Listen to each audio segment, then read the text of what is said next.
In our previous coding, we determined if any data was returned from a query by using an if statement after we had already queried the database. For example, we would retrieve an item from the database by using the method findById and storing it in a variable, in this case, data.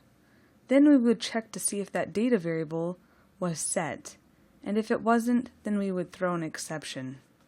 We can combine those two steps with the exists method. We use the exists method to check to see if an item exists in the database. This method returns a Boolean value of true or false.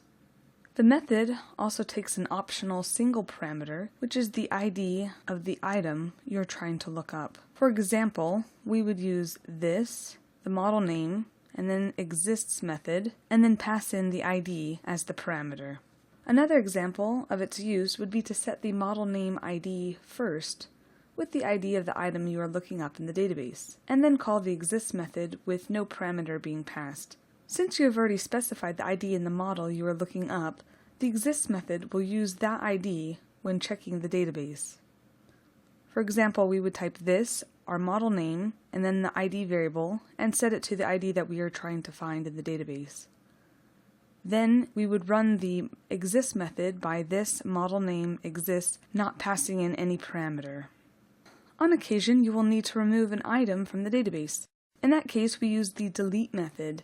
This returns a Boolean value, which will be true or false based on its success.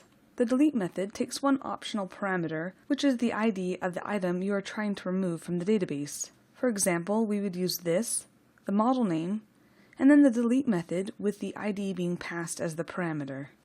Another example of its use would be to set the model name ID first with the ID of the item you are wanting to delete from the database, and then call the delete method with no parameter being passed. Since you already have the specified ID in the model you are deleting, the delete method will then use that ID when it deletes an item from the database. Let's go ahead and implement these two new methods in our items controller.